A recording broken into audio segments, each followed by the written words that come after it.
নমস্কার বন্ধুরা, গোপালের ভজনা চ্যানেলে আপনাদের স্বাগত জানাই। আজকে আমি আপনাদের সামনে তুলে ধরব বাসন্তী পোলাওর রেসিপি।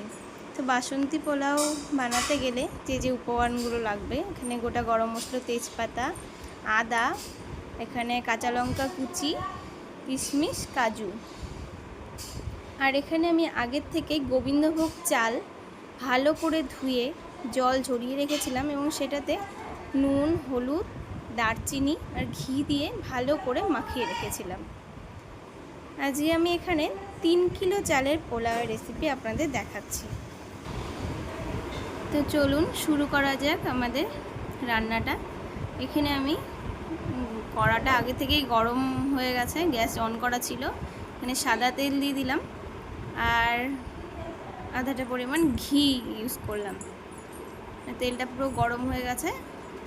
এবার আমি গোটা গরম মশলা, তেজপাতাগুলো দিয়ে দিলাম আর একটু নেড়ে চেড়ে এখানে আমি আদা কুচিটা দিয়ে দেব, এরপর কাঁচা লঙ্কাটাও দিয়ে দেব।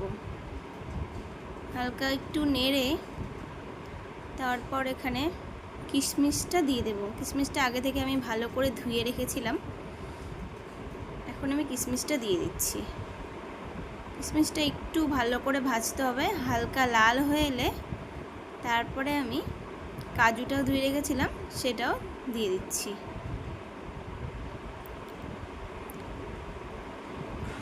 কিশমিশটা লাল হওয়ার পরেই কিন্তু কাজুটা দেব। এখানে আমার কড়ার হিটটা একটু বেশি বাড়ানো আছে, যার জন্য তাড়াতাড়ি হয়ে যাচ্ছে।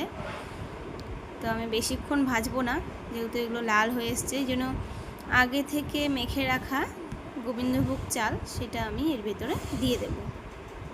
দেখুন চালটা কত সুন্দর ঝরঝরে হয়ে গেছে, যেহেতু আমি আগে থেকে জল ঝরিয়ে রেখেছিলাম, তারপরে মেখে ঢাকা দিয়ে রেখেছিলাম। এতে করে কি হয়, সব মশলার ফ্লেভারগুলো চালের ভেতরে চলে যায়। তো এবার এই চালটাকে আমি খুব ভালোভাবে ভাজবো, একটু হিটটা লো করে দেব, সুন্দরভাবে ভাজতে হবে। পোলাওটা চাল ভাজাটার ওপরেই টেস্টটা নির্ভর করে।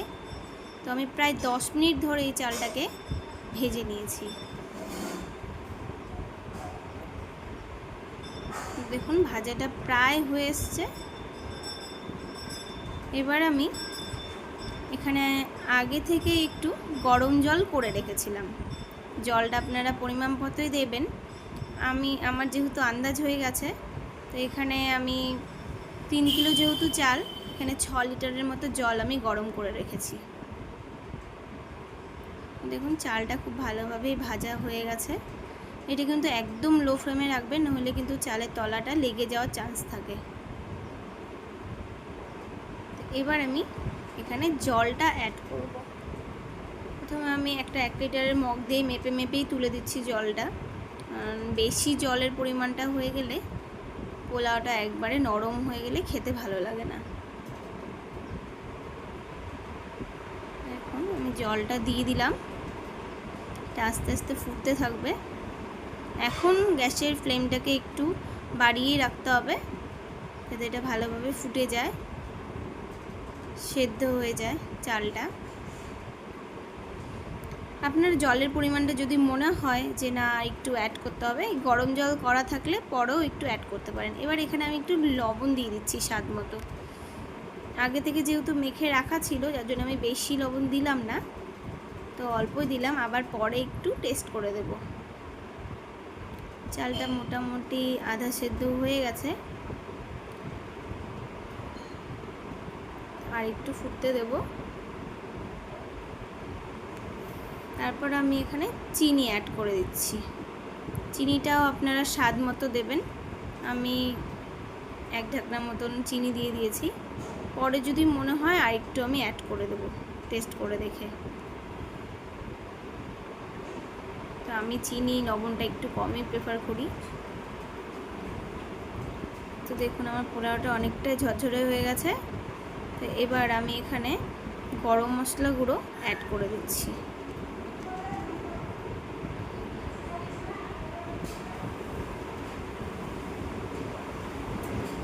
আর নামানোর আগ দিয়ে একটু ঘি দিয়ে দিচ্ছি।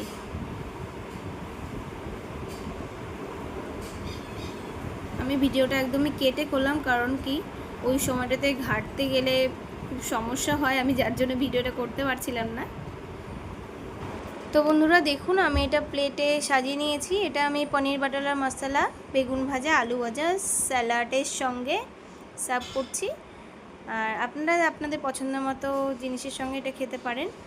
তো বন্ধুরা, আপনারা বাড়িতে অবশ্যই এটা ট্রাই করবেন এবং কেমন লাগলো লাইক, কমেন্ট, শেয়ার করে জানাবেন।